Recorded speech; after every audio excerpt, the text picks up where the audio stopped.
Are you ready to jump into some true crime docs, crime thrillers, and more? Check out our website for an extensive list of our favorite movies and shows at thesirenspodcast.com/whatwewatch and find our favorite true crime and thriller books and authors, some covered on the show, at thesirenspodcast.com/author alley. You can even find special deals for Amazon Music, Audible, Discovery Plus, Paramount Plus, Showtime, and even Grubhub. If you're looking to jump in immediately, check out our pinned Facebook post for some streaming service free trials on us.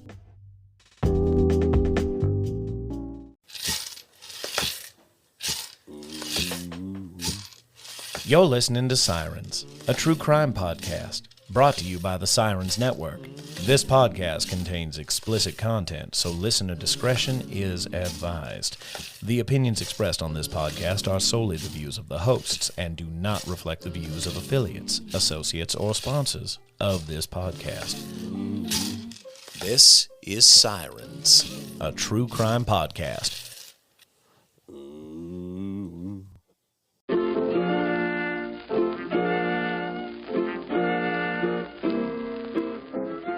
So we're moving on to the last case here, and I do have a lot more information on this one.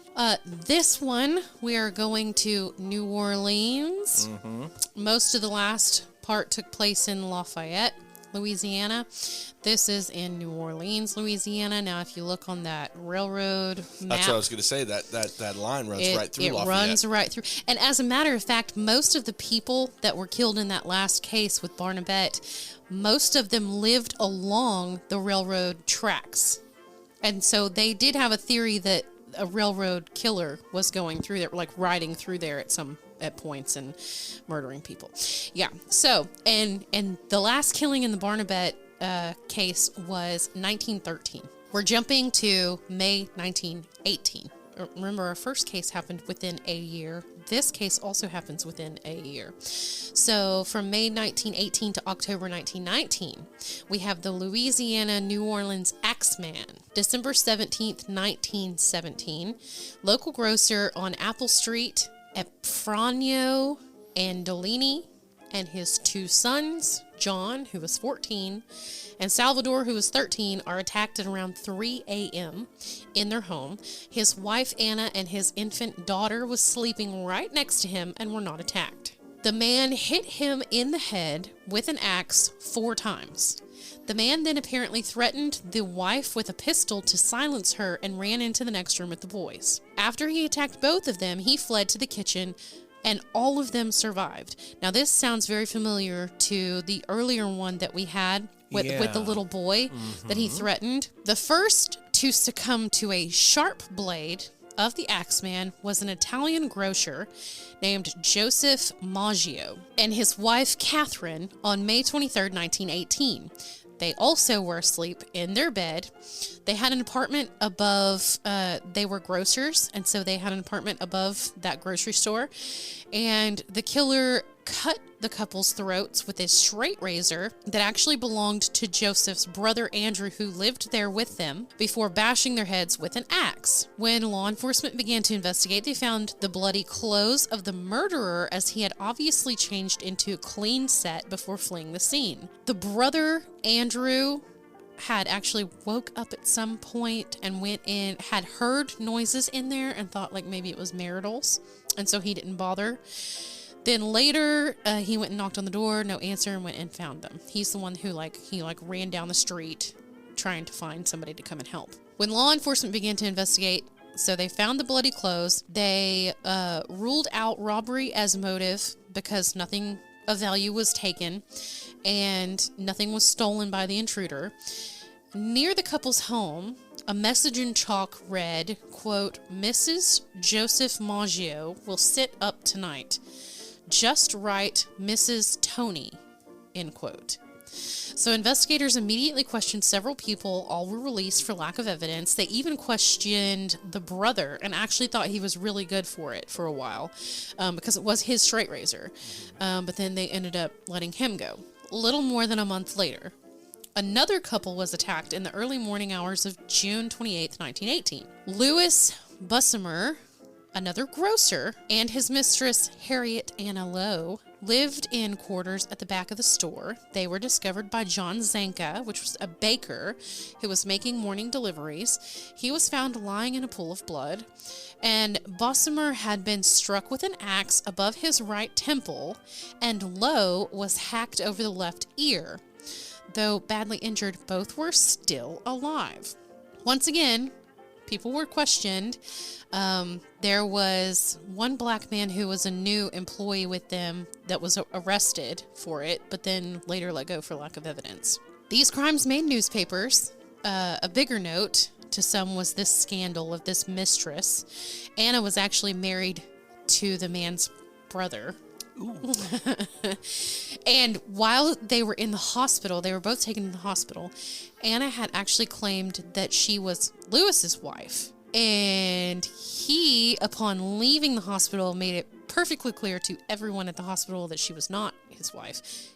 As a matter of fact, he was said to have screamed, "That woman is not my wife." After the attack, one side of Anna's face was partially paralyzed, and on August 5th, she did have surgery performed in an effort to correct it, but 2 days later, she died. Before she passed, she told authorities that she suspected it was Lewis, which was her husband's brother and her secret lover, who attacked her, and that she was also sure he was a German spy.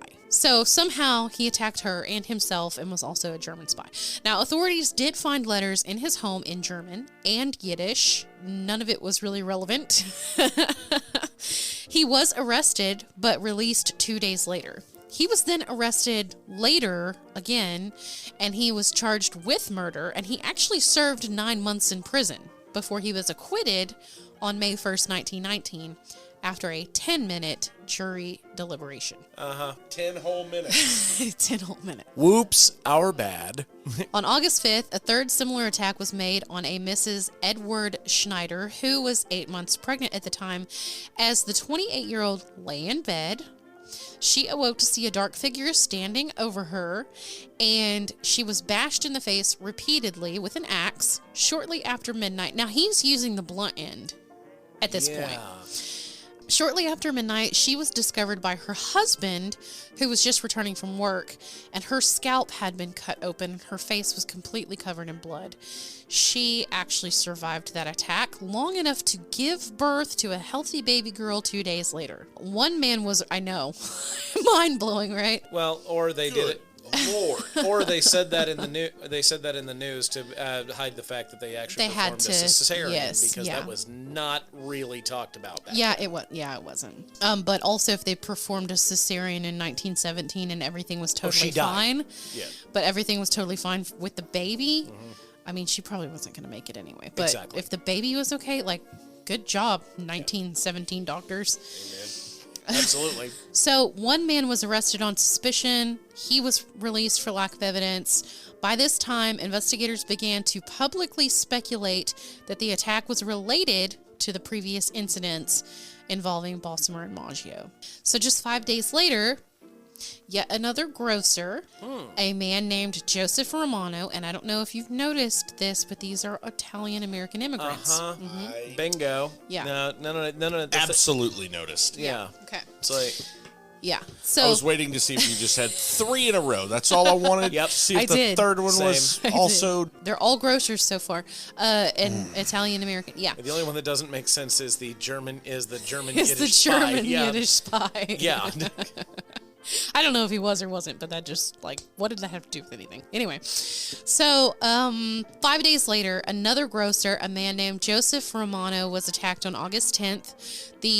At the time, 80-year-old grocer lived with his 2 nieces, who awoke to the sound of commotion in the adjoining room where their uncle resided. Pauline and Mary Bruno were being looked after by their uncle at the time, and the girls entered his room to find that he had taken a serious blow to the head, and they actually saw the assailant fleeing. The grocer, though seriously injured, was able to walk to an ambulance once it arrived, but he did die 2 days later due to severe head trauma. The girls were able to provide a brief description of the killer, heavy-set man, but extremely agile, who wore a dark suit and a slouched hat. This man was described as, at one point, a white man with white hair. But heavy set. Heavier set, but agile. The one and only person we had in the very first case said he was heavy set, but also had a slouched hat. What year is this? Right now, it is 1918. So it is 1913 was the Barnabette stuff, the end of the Barnabette stuff. And 5 years later. 5 years later, yeah. So it would have been 20 years, 25 years previous. Yeah. So he would have probably had white hair by now. No, it would have been 1884 was your very first murder of Molly. We're getting in 30 So years territory. 30, Yeah. 35. So if we had 35 years. If we had a 25-year-old doing this, I mean, He'd be 60. yeah, but he could easily still be doing this. Hey, look at Golden State. My man's doing pull-ups. Yeah. Truth. Yeah. Absolutely. But back then, heavy set didn't mean overweight. Heavy set didn't always mean it overweight. meant Just broad. Meant he was big. Yes, he was Exactly. a large broad man. It's just what happens if you leave a giant racist unchecked. Yeah. For 34 years. Exactly. He just kills everything. These, how he was gaining entry into the home. Now, we didn't know how anyone was gaining entry into the home in the first one. The second one, it looked like maybe they were coming through the windows. On this one, yes, they would take the panels of the doors or windows were chiseled away to gain entry. So it looks like maybe this person is upping their way of entry. And that last one here with the 80-year-old gentleman, by the way, said that they found a large screwdriver for removing things, and there was a .38 casing found. Yeah, which is weird because he didn't get, no one got shot. But here's the thing. But you were talking about how when they get older, Yes. you use a pistol to finish, or if it gets out of hand. At some point, also, something that may have happened to him, he may have been injured in one of these. That's true. He may not have all of his Exactly. chutzpah. Or his toes. Exactly. Or his toes. But either way, at that point, I actually think this owes a bit more to the methodology of this person who is actively fulfilling something he wants to do. Yeah. Because at this point, he's getting older. It's like, I got to have a retirement plan. If I want to keep doing this. Can't be axing people into my 70s, man. And Exactly. Not without a gun. Gotta bring me a And pistol. we do have witnesses here, but they're both children. Yeah. So you're probably going to only get so much out of children. That's not, was he a big man? Oh, yeah. Was he, you know what I mean? You're 3 foot nothing. Everybody's There's going to big. be some leading when you ask children. Yeah. So, But also, in this regard, this is also one of the first times that straightforward pointed out white man. yes. Well, I did see something in the first ones where someone had described him as a white man. Remember we said white or light-skinned man in the first one? Which is why they went to the Malaysian fellow. Yes. So, other clues, the houses were often ransacked, but nothing was ever stolen. Now the killer is bringing his own hatchets and his own axes and his own blades. Sometimes he is still using what's there, just like with Andrew's straight razor, but sometimes he's bringing his own. But again, that straight razor was used prior to the event to cut the throats, and then he still brutalized them with the axe. Yes. This is a man who's That's the he's same losing as his strength. it's the ice pick thing all over again. Yeah. True that. No, Yeah. he's immobilizing dispatching them as quickly as he can, as quietly as he can, so he can play with the body. so he can control the people in the room. People are panicked. You have a lot of reports coming in of there's a man lurking out in the alley, and I think he's got an axe and stuff like that. Let the craziness resume. But the weird thing is that I think he's starting to toy with people because people start finding axes and chisels and things like that, straight razors, in their yards that are not theirs and that have not been used. Which could have also been people. Well, I mean, okay, there have been trolls in human history going back forever. Yeah, Never forget forever. the modus operandi that I live by every day is that people are garbage. The world is a nightmare. Yeah, Absolutely. There was one report that said they saw the Axeman and he was masquerading as a woman. Why not? He shoe polished his whole body that first, and why wouldn't he? No, makes sense. There was another that said he was seen leaping over a back fence. Okay. Hey, telling you, my boy, Joe, got a point. The Golden State Killer is doing pull-ups at what, 90? Physicality might be it. Just maybe he's a little lacking How on old is the cardio. Golden That's State where the Killer gun guy? comes in. How old is that dude? He was 70s like now? 70-something, 76, I think. I'm they caught 40. him. I can't do a pull-up. My boy's got it. If this guy were born and was in the Civil War, then he would, at this point, it's 1918, you said? Yes. Yeah. He would be either late 60s, early 70s, depending on when he went to war. We're also talking like late 60s, early 70s in some of the heyday of Spanish influenza as well. Yeah. Well, not just that. I mean, people were they worked every day of their life. Yeah, Exactly. they This really is a did. dude who could do Work until death. Correct. Yeah. If you do what you love, you'll never work a day in your life. murder as many people as you want, all the way up to 90. You know. So over the months, the fear waned and the neighborhoods finally returned to normal. It wasn't until March 10th, 1919, when the Axemen struck again. Charles Cortamalia was an immigrant and grocer who lived with his wife, Rosie, and 2-year-old daughter, Mary, in the town of Gretna, just across the Mississippi River from New Orleans. When screams were heard coming from the Cortamalia residence in the early morning hours, neighboring grocer Lorlando Giordano rushed across the street to investigate, where he found that the three had been attacked. Rosie had awakened to find her husband struggling with a large man wielding an axe. When her husband fell to the floor, the assailant turned on her, and she held her daughter and begged for their lives. Undaunted, the killer slammed with the axe down on both the mother and the daughter. When the neighbors arrived, Charles lay in a pool of blood on the floor as Rosie stood in the doorway with a serious head wound, clutching her deceased daughter in her arms. The couple was rushed to the hospital where both were treated for skull fractures. Charles was released 2 days later, while his wife remained in the care of doctors. I know these people back then were hardy as Dude, a skull injury. Or they just didn't know what the hell they were doing. A skull injury. Yeah. And they're like, look, you can walk, man. You gotta get out. We have this wonderful new invention for you. It's called whiskey. I get it now. We're almost Get over it. Look, man, we need the bed. You got to get out of this bed. Right. So they talked to Rosie once she gained consciousness. She stated that the attack was made by the grocer who had found her, which was a competitive grocer, by the way. Okay, yeah, but she's got an open head wound, so I'm Yes, not really yes. gonna, take anything she says at face value. I'm trying to remember things. They're going to tie into what I'm seeing right now. You did it! By him and his 18-year-old son, Frank, though at the time, this guy was 70 years old. And he was in really poor health. So, to have committed the crime at the time, I don't know. Maybe Frank could have done it. I love the young people. What's funny is that, it's funny, but it's not funny. This report says that Frank, the 18-year-old son, was too big to have fit through the panel in the back door. However, they were arrested regardless. On the comment of fun, the Sirens podcast would like to remind you we do not condone the fun crime of murder. No. It's very sad. Regardless of him not being able to fit and him not being in good health and being super old. There's no universe where they did it. No, not at all.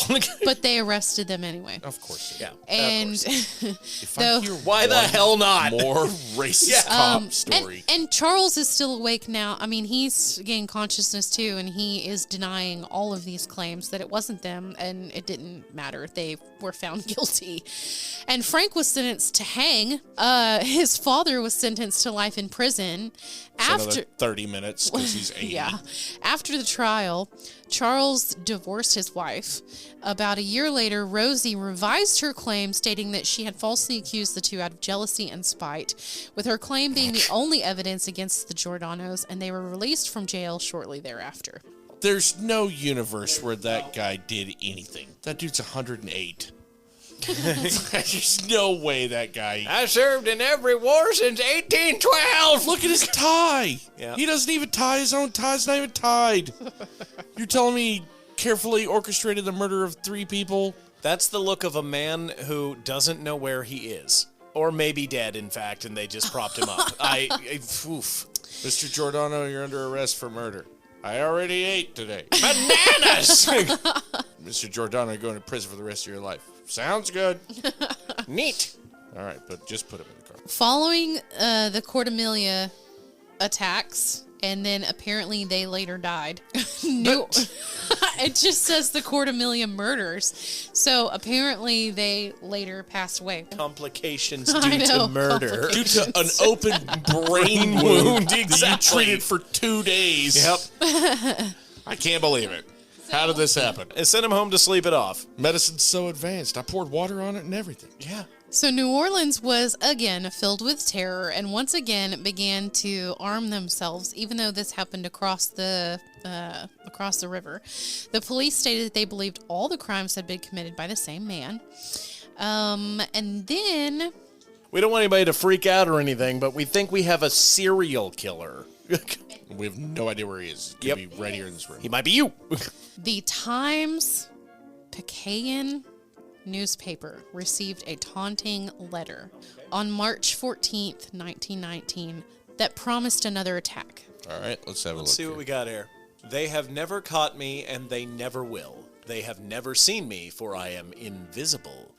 Even as the ether that surrounds your earth. I am not a human being, but a spirit and a demon from the hottest hell. I am what you Orleanians and your foolish police call the Axeman.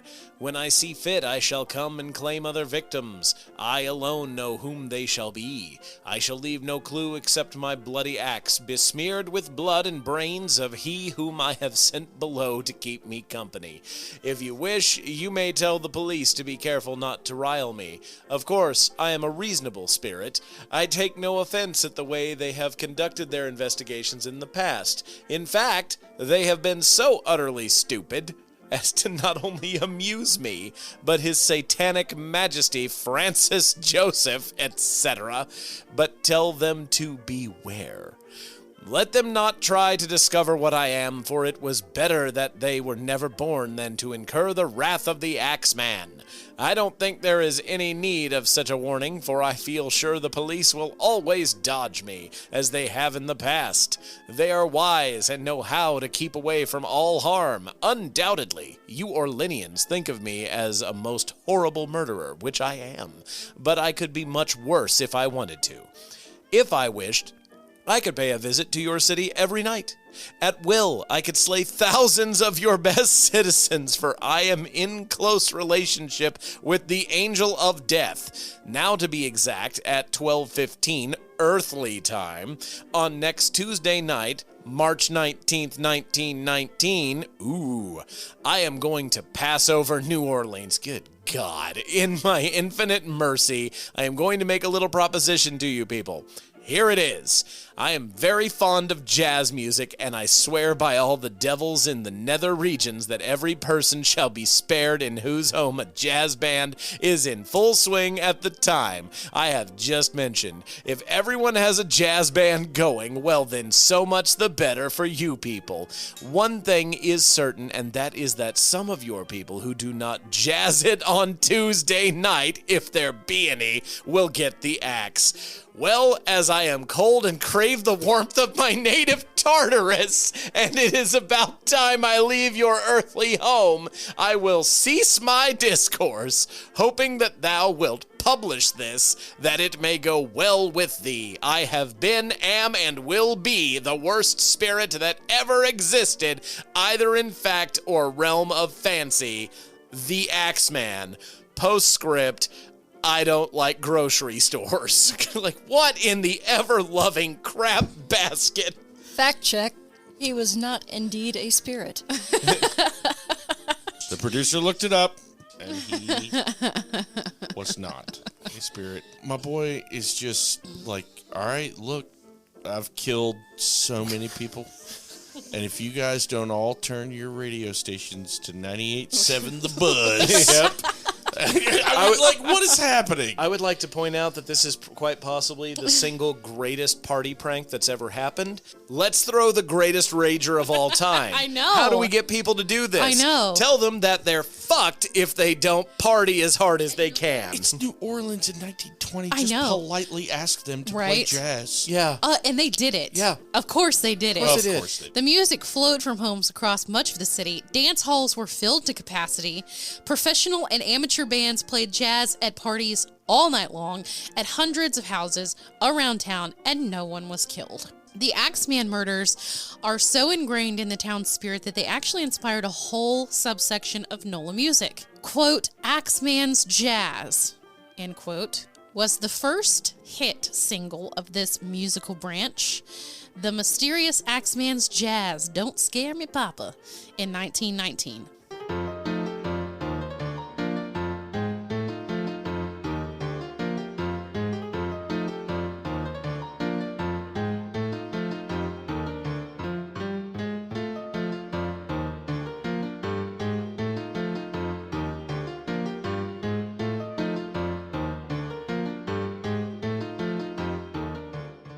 Anyway, so for several weeks, all was quiet, but people still lived in fear. On August 10th, 1919, another grocer named Steve Boca was attacked in his bedroom as he slept. Boca awoke during the night to find a dark figure looming over his bed. Suffering from a blow from an axe, he survived, and upon regaining consciousness, he ran to the home of his neighbor, Frank Ganusa, where he lost consciousness there and collapsed. The neighbor contacted the Charity Hospital ambulance, and he was treated for his injuries but was unable to remember the details of the attack. Like others who had been assailed by the Axeman, nothing was taken from his home, and a panel on the back door of the home had been chiseled away. That was August 10th. Okay, so then on September 2nd, that a month later, a man actually avoided being attacked when he heard someone trying to break in through the back door, and he just started shooting and apparently completely ran this guy off. That's the first example of Louisiana justice I've heard Bingo. so far. That's the most accurate to today. If you start hacking on a Louisiana citizen's door today, I just Yeah. started they're shooting. going to just shoot started you shooting. through Exactly. the door. His name was William Carson, and he was a local pharmacist. Yeah, he just started firing several shots, and the person just took off and left behind a broken door and his axe. On September 3rd, 1919, a young girl named Sarah Lumen was attacked with an axe while she slept in her locked and shuttered home. When neighbors came to check on the young woman who had lived alone, they discovered her lying unconscious on her bed, suffering from a severe head injury and missing several teeth. Though she suffered from a brain concussion, she did recover. A bloody axe was discovered on the front lawn of the building. The attacker had entered through a window instead of picking the lock on the back door like all the others, and the doctors noted the wound seemed circular in nature. Hammer. It's unknown if she is an actual victim of the Axeman or not. Now, I want to point out, if this is the same dude, we're talking about him getting older, you'll notice he's not killing just a whole lot of them. Yeah.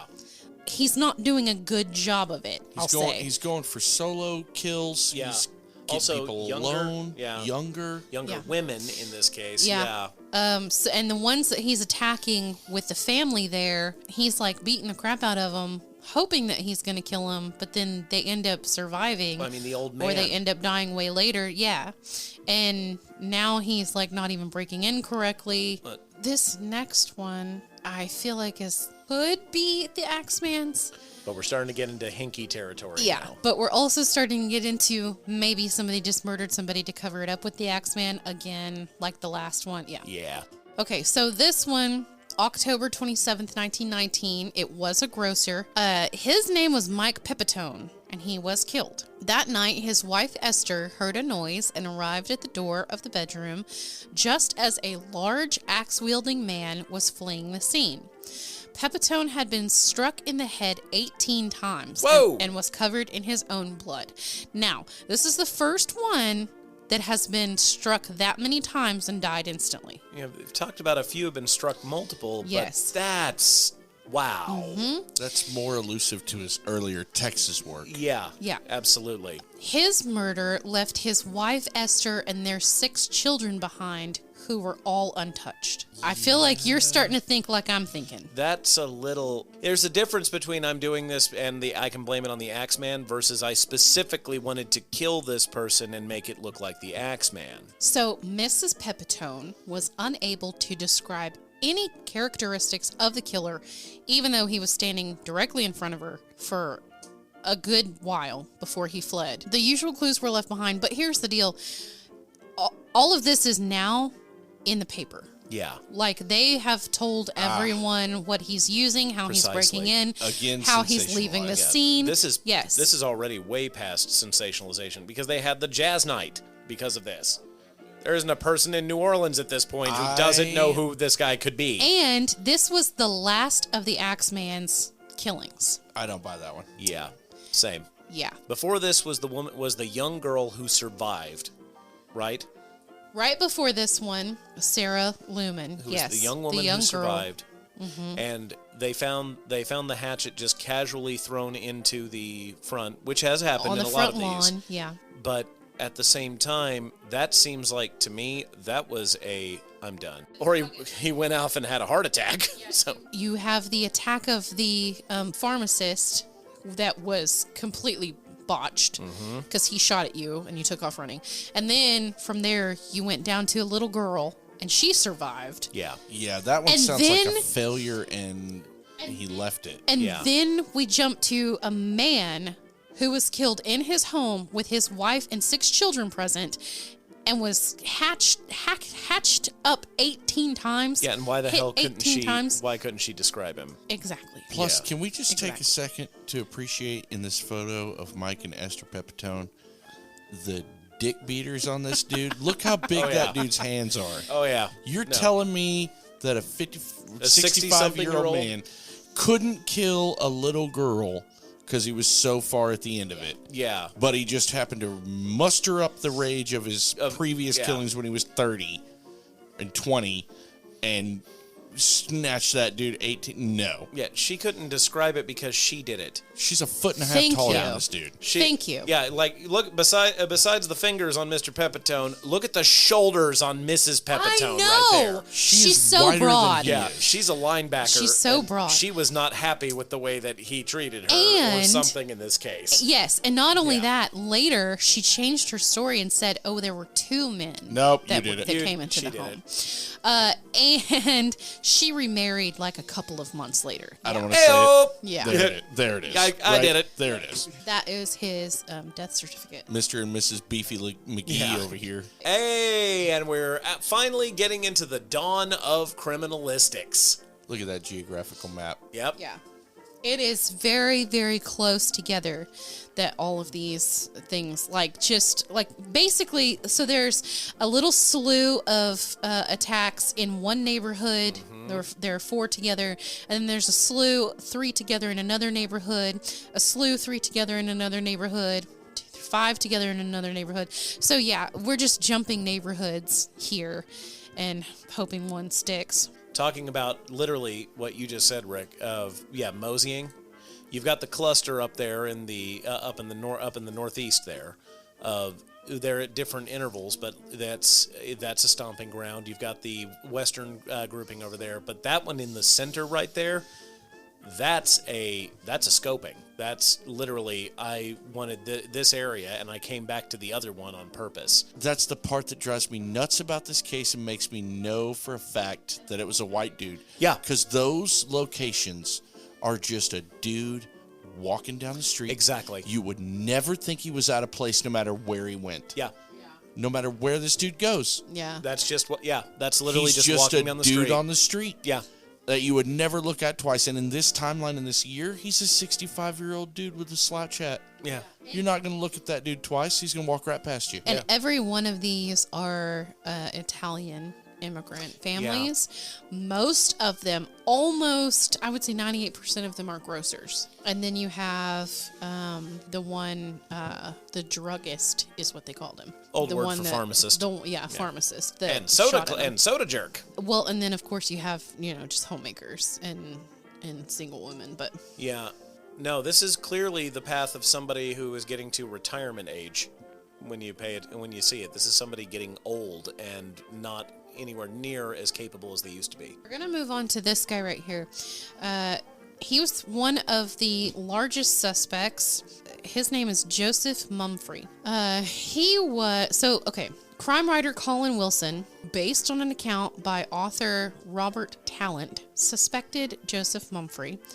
Also said Monfree or Momfree or Manfree.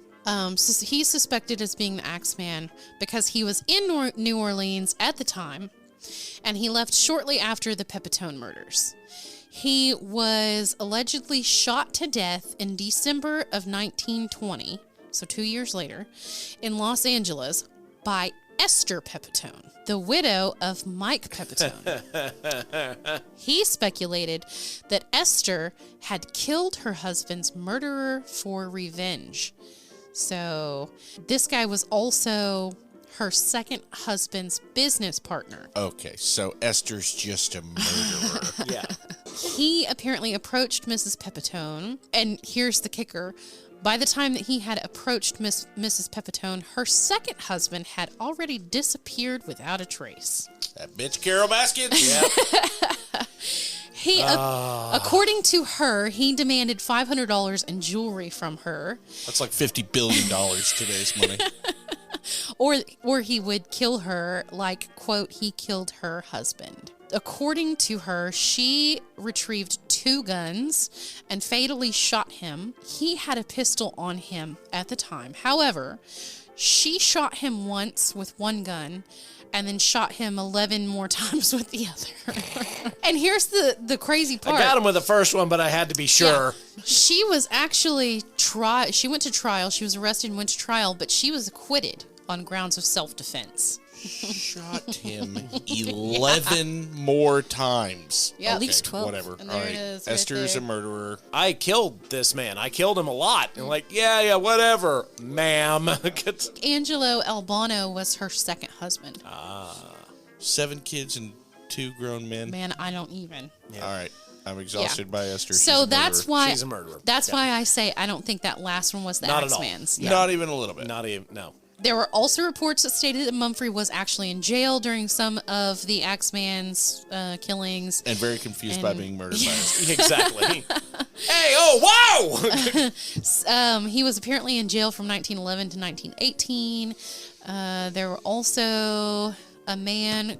There may have been a man called Joseph Mumfree in New Orleans, but wasn't the same person. There were also talks about him being in organized crime and committing some sort of bombing in 1907. Whoa. But like none of it could be confirmed. Oh, Mr. Nobel and your wonderful invention. 2 of the alleged early victims of the Axeman were an Italian couple named Sciambra. They were shot by an intruder in their home in 1912, and the prime suspect was referred to by the name of Mumfree multiple times. Author J. Robert Nash believed Mumfree to be a hitman working for the mob, whom extorted money from Italian grocers. However, not all Axeman victims were Italians or grocers. So, according to scholar Richard Warner, the chief suspect in the crimes was Frank Mumfree, who used the alias Joseph Mumfree. Not a very good alias. So, yeah, no. Anyway, moving on to Andrew Maggio. He was suspected, but he was eventually left out. He was one of the victims' brothers, remember? Then there was Louis Obicon, who was an African-American man who was briefly suspected of the Bessemer attack. He was later released for lack of evidence. Then Louis Bessemer himself, who was later acquitted. A man named Emmett Daniels, which was a World War II or World War I vet, charged in 1917 with the murders of 2 women in Belgium in 1915. He was suspected of many more, but acquitted on all accounts. One member of his battalion claimed that he killed a woman with an axe and kept beating her and with the blunt end until she died. Then another man named James Gleason. He was a former convict, but he was later released. Okay. Then a man named Jake Bird. He was a self-confessed serial killer. He was eventually tried and executed for some axe murders in Washington State. And he had been through the area at one point, but all that kind of fell apart. There was also a majority of the victims were of Italian descent, and there were talks of the Black Hand I'm sure you've heard of them It before. was an absolutely way bigger movement at the turn of the century. But see, all right. No. It it's sounds not. poetic and cornball a little bit, but it seems like it was our boy from Texas migrated down I that have been railway. saying this the whole time. Oh, That's why I wanted to present it in a way where you're like, how is that not the same guy? It sounds like he migrated there, and then our girl, the last girl that he left the axe in the yard. I know Yeah. it sounds cheesy. I know it sounds poetic and No, corny. absolutely. But I think he realized he couldn't kill this Yes, girl. and he was just done. stopped. And Yeah. he just stopped. So axe murders were really hot and heavy at this point in time. This was just Absolutely. 3 of them. There was another one, the Viscella murders. Lizzie Borden Yep. was killing during the time of the first one, I believe, or the second one, I can't remember. Oh, producer.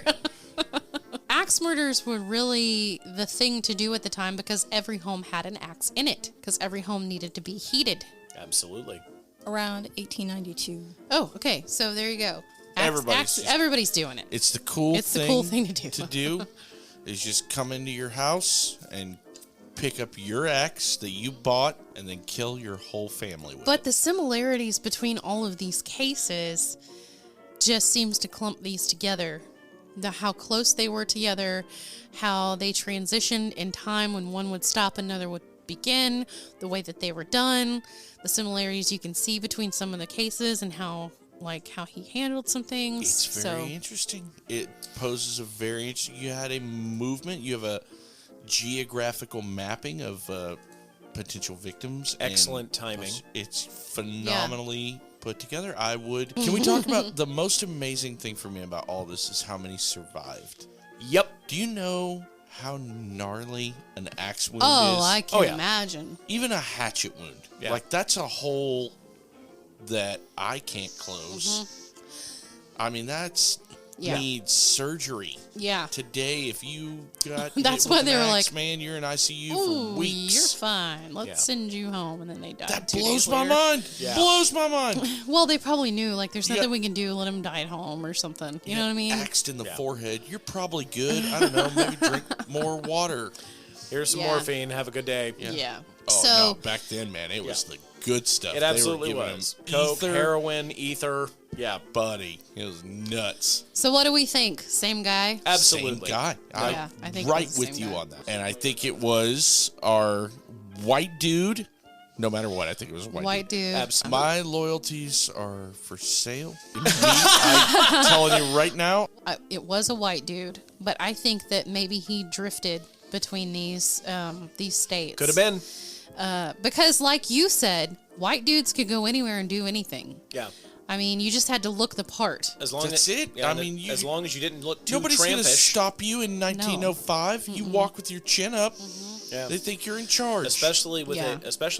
a burgeoning, soon-to-be explosive new Yeah. town in Texas. Can't confirm. Any white man walking up saying, "I'd like to live here and work here and Well, murder people." And the whole thing with, like, in Austin, he stopped because someone got caught. Exactly. And in Lafayette, he stopped because someone got caught. Why wouldn't he just keep moving down the rail And then line? and then if it's the same guy in New Orleans, he stopped because he got too fucking old and he realized that he was I too can't old do for it this. anymore, Yeah. man. Not to mention, Which I think is why he jumped to taunting in the. You think that was just a completely? I different think that was guy? completely unrelated. I think that that was was- just a dude that likes jazz. Pre-prohibition, by the way. it's just pre-prohibition, Right. which at that Yeah. time the parties in America were insanity. Yeah. Just before prohibition. And by insanity, he means playing piano, Precisely. doing the Charleston and shit. Listening to the devil's Insanity. music. Da, da, da, da, da, da, da. They dance till Da, da, da, 8, da, 9 da. at night. Satan! You're What come kind- out and be like, "Hey, Dave, you know anything about this razor, my friend?" I'll be like, "I don't know. Maybe your dog quit shitting in mine. Razors quit showing up in yours, buddy." Yeah. Yeah. That's the end of it. But that letter, early turn of the century, some of the most popular literature of the era were the works of people like Frank Baum, creator of The Wizard of Oz. That is how literature was written in the early 20th Yes. century. Well, and Yes. also leaning again towards my theory that it's absolutely an educated white dude, is that was so well structured. It was. The verbiage was And I would like to point out the fact that if it was the same guy, he just left Lafayette, where there was a huge voodoo thing going on with all of that. And you know how criminals like to inject themselves into investigations, so he's following all this satanic nonsense. But if it is the same guy and he did write the letter, then maybe he was trying to start another panic. Could be. By mentioning the devil's whatever. Well, if we are dealing with the patterns of this person who has gone completely after either immigrants or local black folks in this case. Not even then. What was the other ones? The other two girls? The Swedes. Sweden. Just anything Just different. anything different.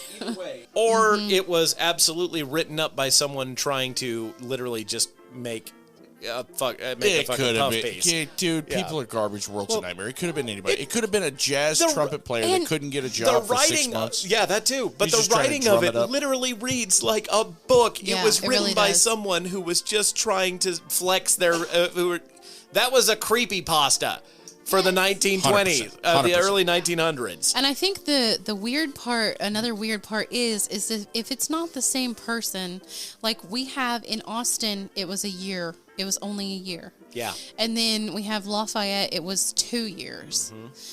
Maybe 3 if we're counting what they think is the earliest one. And then in New Orleans, we have 8 years.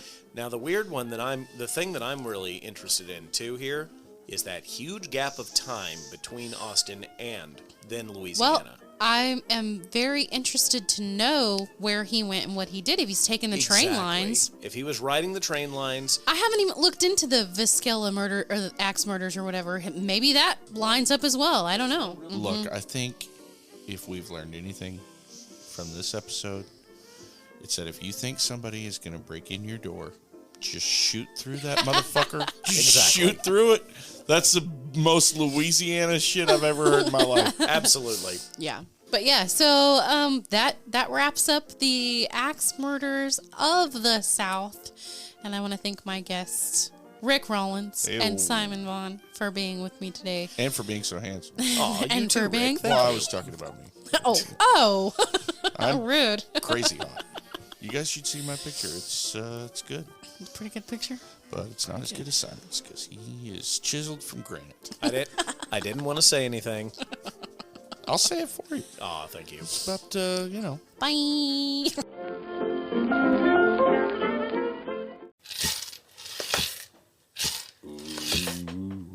You've reached the end of our episode. All suspects are innocent until proven guilty in a court of law. Join Raven next time on the Sirens Podcast.